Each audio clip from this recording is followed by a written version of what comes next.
We need paramedics at Jefferson Academy. East Wing restroom. 3 male students. Unconscious. No response. But rewind. Just 30 seconds. The hallway was empty. The tiled floor still echoed with footsteps long gone. Inside the bathroom, under the cold flicker of fluorescent light, stood 3 boys, tall, broad, confident, and 1 girl. She didn't scream. She didn't cry. She just stood there, silent, small, still. In one of their hands a plastic cup, filled with water scooped from a toilet. Their laughter wasn't loud, but it cut sharper than any shout. This wasn't a prank. It was a performance. A humiliation carefully designed to crush someone quietly. They thought they had cornered a victim. They didn't know she'd been waiting for this moment for years. She had a secret, and in 30 seconds that secret would turn predators into prey. If you've ever stayed silent when someone should have spoken up, if you've ever wondered what happens when the quiet one finally stops being quiet, then this story is yours. And it's just getting started. Emily Monroe didn't speak unless she had to, not because she was shy, because she learned early that silence was safer. At Jefferson Academy, silence kept scholarship kids like her from becoming targets. She entered through the side doors every morning at 7 and 12 a.m., 3 minutes before the first bell. Same navy cardigan sleeves long enough to hide last week's bruises. Same scuffed backpack with her mother's initials stitched inside. Same quiet seat at the farthest table in the library behind the nonfiction stacks no one ever checked. Emily was invisible by design, but invisibility came with a cost: no friends, no allies, no witnesses. The school's glossy brochures boasted diversity and inclusion, but in the real Jefferson Academy legacy mattered more than merit, and Emily. She was the kind of diversity they liked to show off, then quietly erase when the cameras were gone. She didn't belong, and she knew it. What she didn't know was that the moment she started standing out, the system would come for her, and it would come fast. Jefferson Academy had rules, some written in handbooks, others carved into the stone of invisible walls. The cafeteria told you everything you needed to know. Center tables were for legacy students, kids whose parents had their names etched into the donor wall. Their lunch trays held gluten-free sushi and conversations about ski homes in Aspen. Emily sat in the library, alone. Every day, same chair, same lie. I volunteered to help reshelve books during lunch. Mrs. Hartman, the librarian, never questioned it. She didn't have to. She saw the hunger in Emily's eyes not for food, but for peace. But even in the silence of those aisles, the echoes of the hierarchy reached her.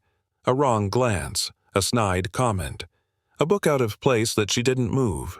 No one pushed her, no one touched her, but the message was clear. You're not one of us, not really. Still, Emily held on. To her notebooks, to her mother's voice in the back of her mind, to the belief that if she just stayed quiet long enough they'd leave her alone. But what Emily didn't realize was that sometimes silence doesn't protect you. It paints a target on your back, and someone had just taken aim. Chase Whitaker wasn't used to being ignored. His father was the mayor. His grandfather had a building named after him. At Jefferson Academy, Chase didn't need to raise his hand to be heard. People listened because they knew what his last name could buy. Quarterback, legacy, top of every social pyramid. But when the National Merit semifinalists list came out, something changed. His name was there just like always, but so was someone else's, Emily Monroe. A girl with no family name, no donor plaque, no yacht photo on Instagram, just perfect test scores. And silence. It wasn't the rankings that bothered Chase. It was the whispers. Teachers talking in the hallway. College reps asking about her. Yale admissions requesting her portfolio. Who is she? He asked once, scrolling through her non-existent social media. No selfies, no parties, no scandals. Just results. Quiet ones, dangerous ones. The kind that didn't play the game, but still won. And in Chase's world, that kind of girl didn't deserve to win. Not when she hadn't earned the right to sit at the table. Not when he'd been told all his life that the table belonged to him. The mayor's office smelled like old leather and polished wood. Everything in it whispered legacy. Chase sat across from his father, hands folded, spine straight. He'd learned long ago how to play the obedient son. But this wasn't a friendly meeting. Emily Monroe, the mayor, said, pouring 2 glasses of bourbon, only one of them for drinking. Your name was next to hers. I don't like that. Chase opened his mouth to speak, but his father raised a hand. She's a problem, he continued. Poor girl. No connections, no name, but smart enough to embarrass the families that built this place. He sipped once, then smiled. Problems like her don't go away on their own. They get encouraged. Chase felt something twist in his stomach. She's not doing anything wrong, he said quietly. His father leaned forward, voice soft but sharp. This isn't about wrong, it's about fit, and she doesn't. A pause. Make it uncomfortable for her to stay, but nothing traceable. Understood. Chase nodded because he was raised to understand. He left the office feeling heavier than when he walked in, but he also knew what came next. He wouldn't be acting alone. If Chase Whitaker was the Prince of Jefferson Academy, then Logan Maddox was the Hammer. Wrestling captain, 6'3", hands like cinder blocks. His father built half the city's skyline, and Logan grew up believing everything could be broken or bought. Ethan Caldwell was different, softer, always laughing too loud. But his family owned Caldwell Pharmaceuticals, and his acceptance into Stanford had been secured since he was 12. Neither boy knew Emily Monroe, and neither cared. All they needed was Chase's word.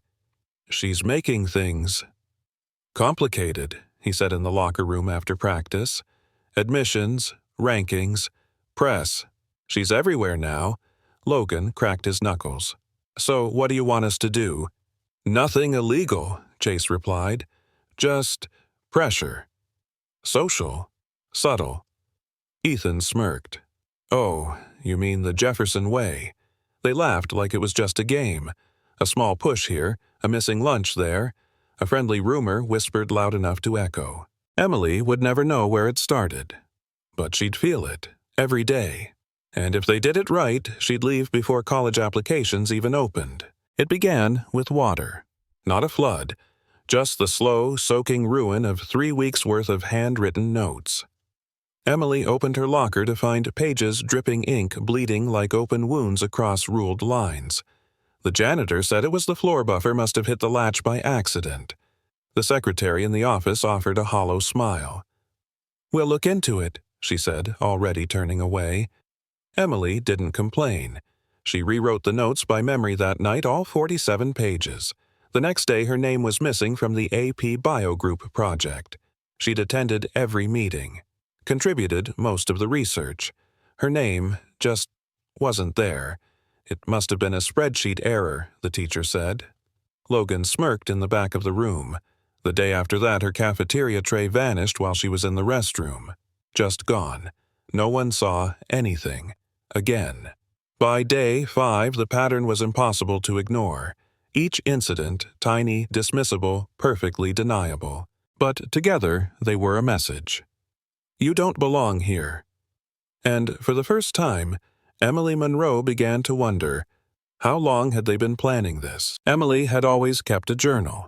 Not the kind with hearts and poetry, but one filled with diagrams, timestamps, footnotes. A habit born from watching her mother cross-examine lies in court. Memory fades, her mother once told her, but ink doesn't. At first, it held biology notes, then lecture summaries, then something else. October 12th, 11:08 a.m. Locker open. All contents wet. Janitor claims accident. Camera above hallway non-functional. October 13th, 2:17 p.m. Group project removed my name. Teacher unreadable. No apology. October 14th, 12:42 p.m. Lunch missing. Tray never recovered. Witnesses none. Riley Navarro present camera in hand. Possibly intentional. She didn't know Riley well. Transfer student, journalism nerd, always filming quiet, unnoticed. Just like Emily used to be. By the end of the week, Emily had added 12 entries, each one a thread, each one leading somewhere she couldn't yet see. She wasn't sure what was happening, only that it wasn't random. And if she'd learned anything from her mother, it was this: you don't fight back in the moment. You build the case first. It started with a ping, then another, and another. By the time Emily opened her phone, her notifications had tripled. She stared at the screen, her Instagram gone, replaced with a new account under her name filled with crude memes about scholarship kids' photoshopped images of her crying at a fake financial aid interview, and captions that read, "When you beg hard enough, even the rich feel bad."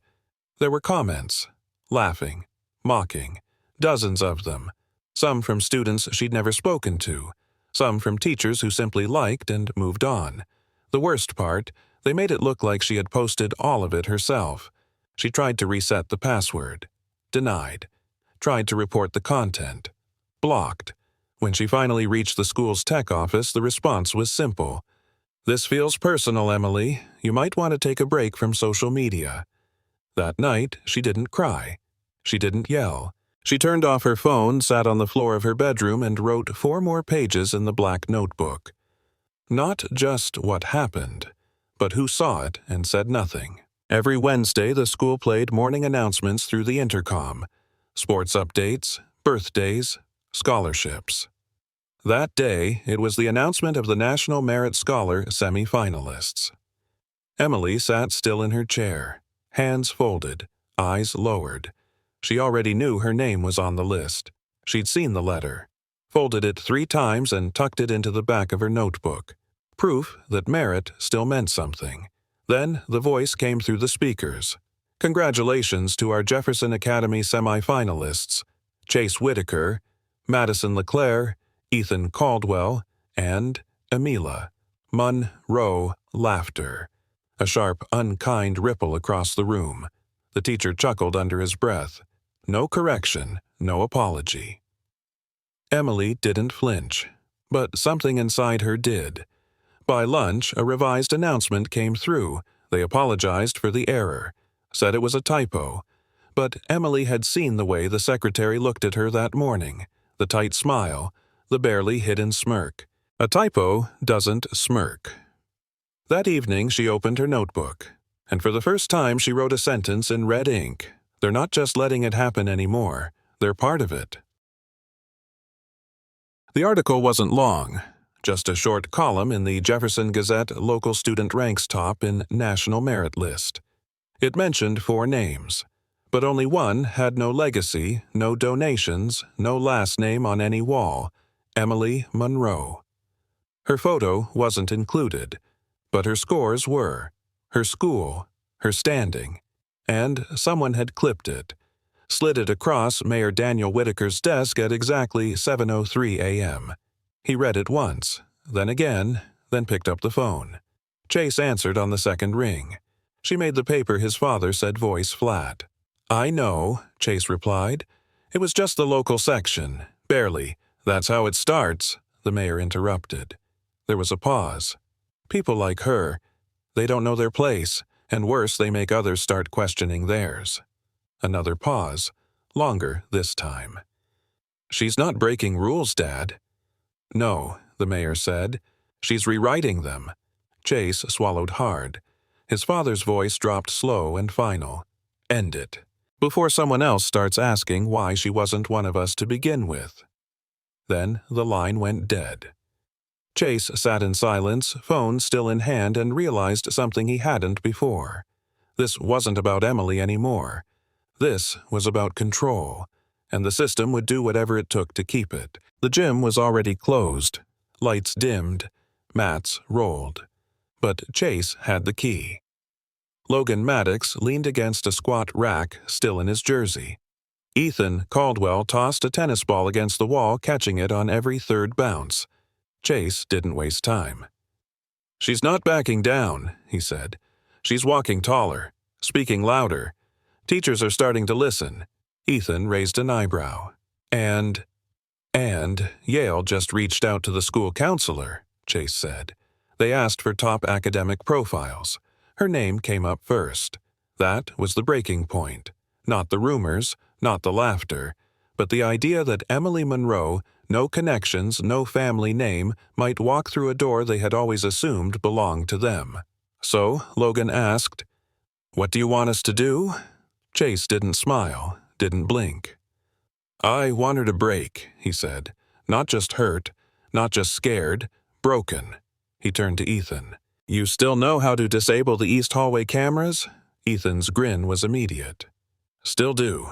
Chase looked back at Logan. "And you still have that trick from middle school, the one with the cup and the camera?" Logan cracked his knuckles. Nothing humiliates like fear on film. The three stood in silence.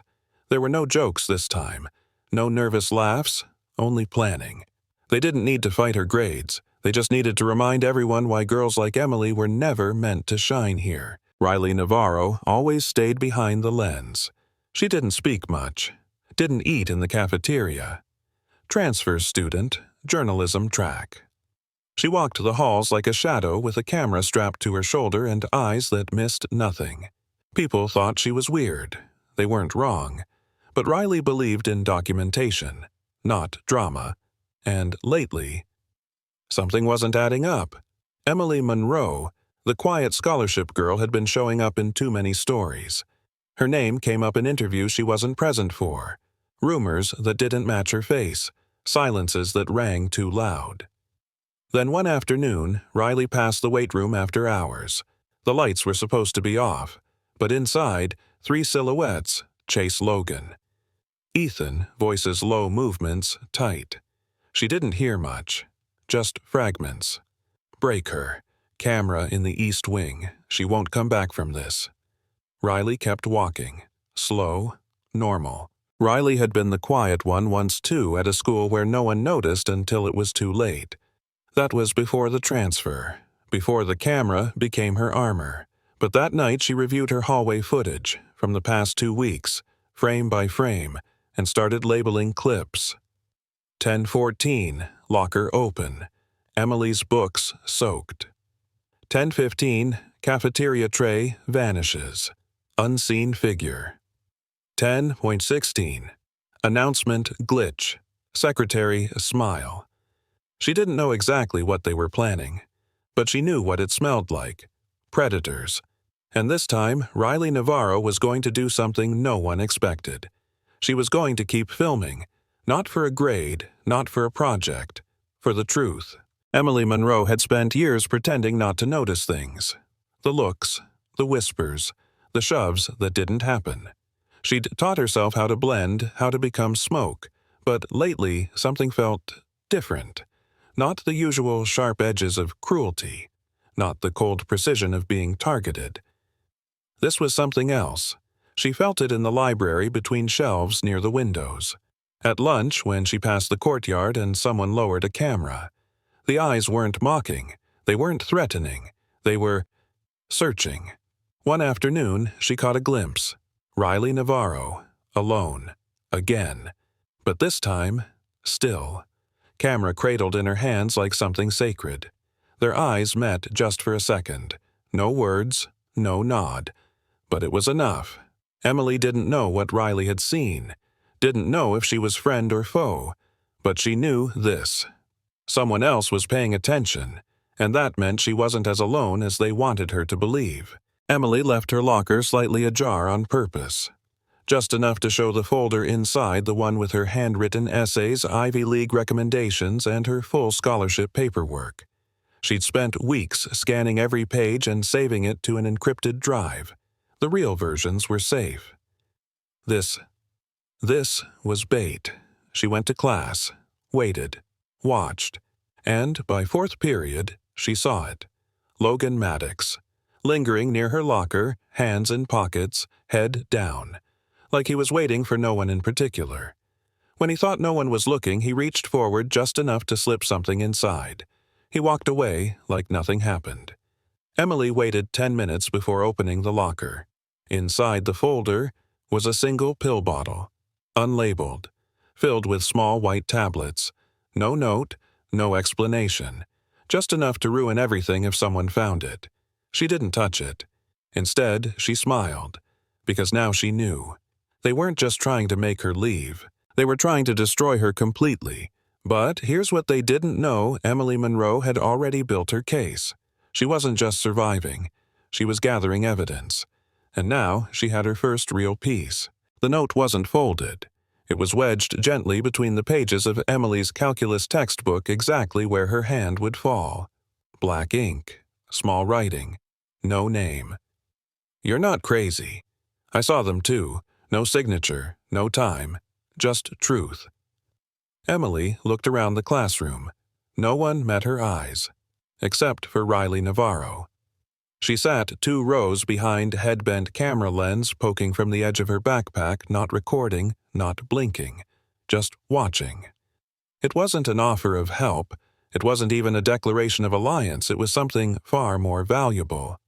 Confirmation. Emily didn't smile, didn't nod. She simply slid the note into her notebook between the red-inked pages marked Escalation Phase. That night, she started writing again. Entry number 52, intentional placement of narcotics in locker. Suspected intent frame for expulsion. No witnesses, no cameras, except possibly one. She added one more line beneath it. Status, not alone anymore. They met after hours. Again. Same gym, same darkness. But this time, the silence was heavier. Chase spread a folded map of the school across the bench. He pointed. "East wing restroom. No cameras. Closest exit's here. Janitor doesn't clean that side till 500. Logan nodded slowly. He'd been quiet lately, not out of doubt, but anticipation. Ethan scrolled through his phone. "I can loop the hallway feed. 2 minutes tops. Looks like nobody even walked by." Chase leaned forward. "We wait till she's alone." 4:30, like always. She stops by her locker, walks the same path. We corner her, record her, make her beg. He didn't say it out loud, but they all knew what he meant. Humiliation. Raw. Undeniable. The kind of thing that sticks to a reputation longer than truth ever could. Logan spoke first. "You sure? She won't fight back." Chase didn't answer right away. Then, "She's smart. But she's not like us. She doesn't know what real power looks like." But even as he said it, something cold slid through his spine. A flicker of memory. That moment in the hallway last week when Emily had looked at him. Not afraid, not angry, just waiting. He shook it off. She's alone. That's all that matters. They all agreed. But outside, near the gym door, a small red light blinked once, then faded back into shadow. Riley Navarro had already pressed record. Emily woke up before the sun. No alarm, no hesitation. She ironed her shirt twice, tied her shoes slower than usual, tucked a small black recorder into the lining of her sleeve. It clicked once, then went silent. Her notebook was already packed. Every entry scanned, backed up, labeled, time-stamped. She stared at the last page. Entry 88. Scheduled confrontation. East Wing.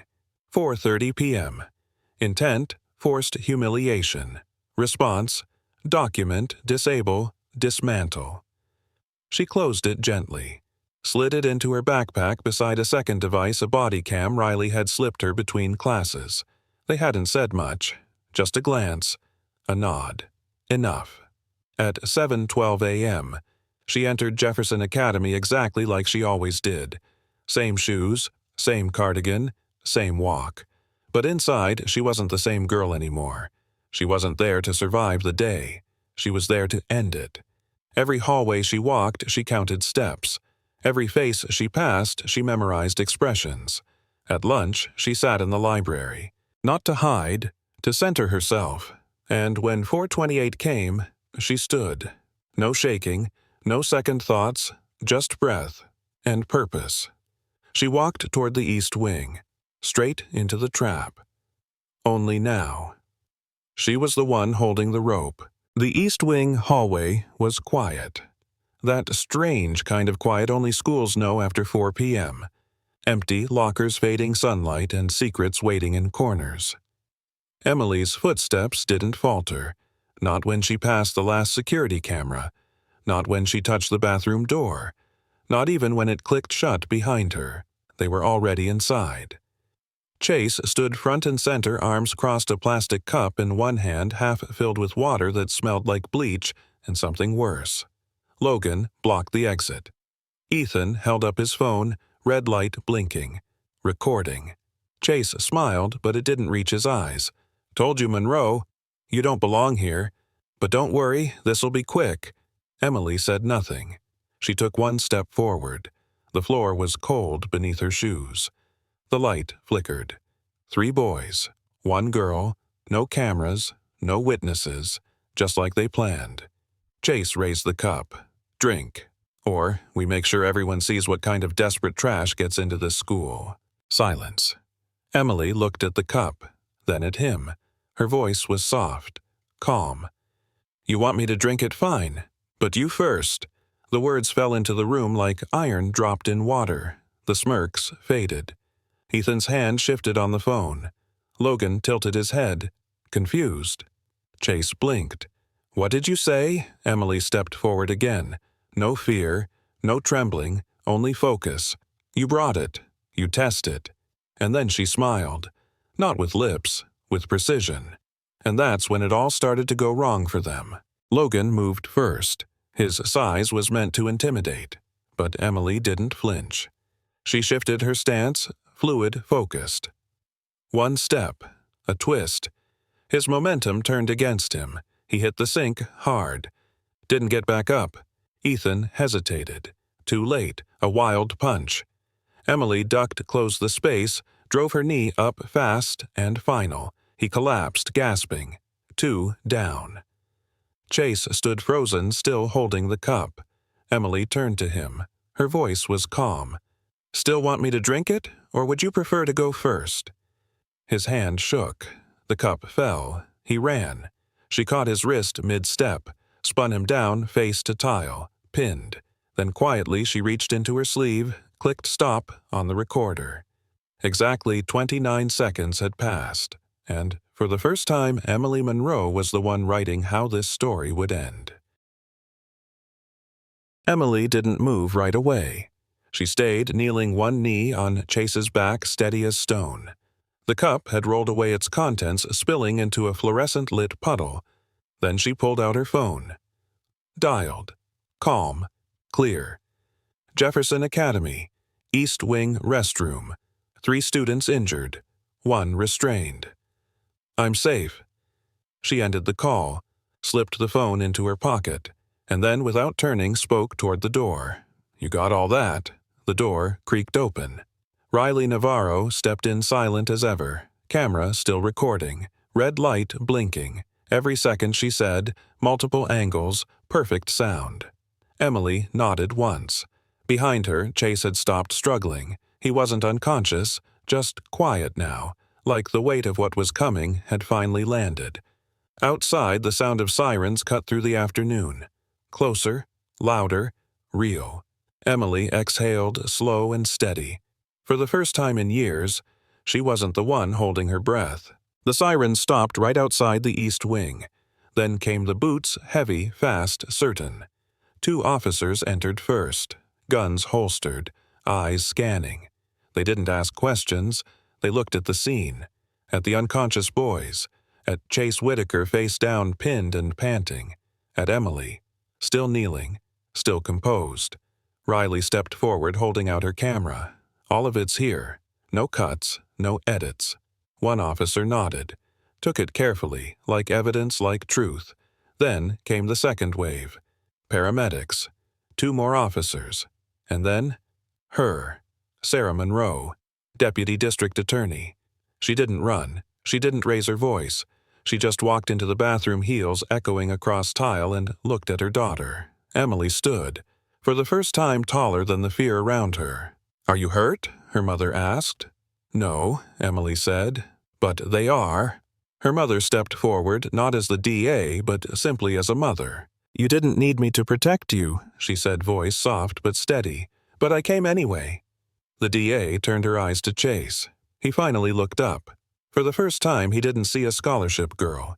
He saw a courtroom, and knew this was no longer a game. By morning, the investigation had already begun. The footage Riley provided was only the surface. Emily's notebook. That was the map.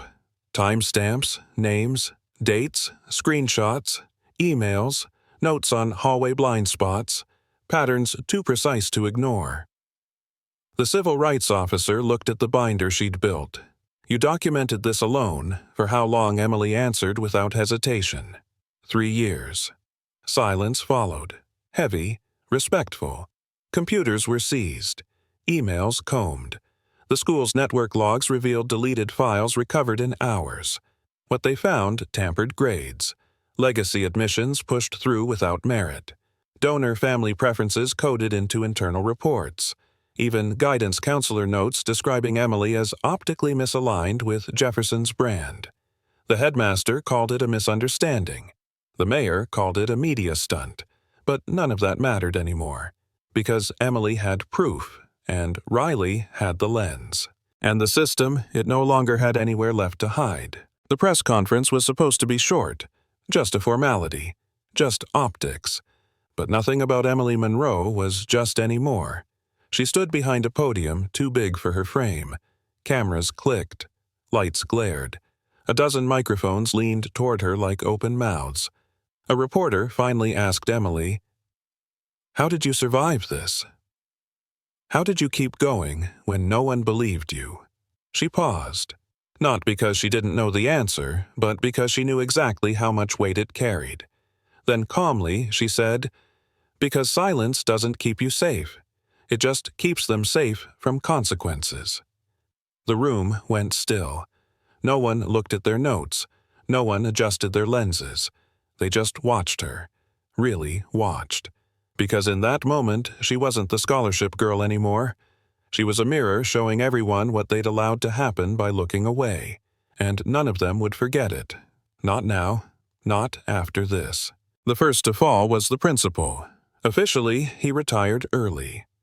Unofficially, he was escorted out through the back lot 24 hours after internal emails surfaced, ones where he called Emily a necessary optics liability.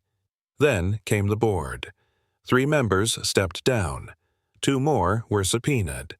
The guidance counselor stopped coming to work.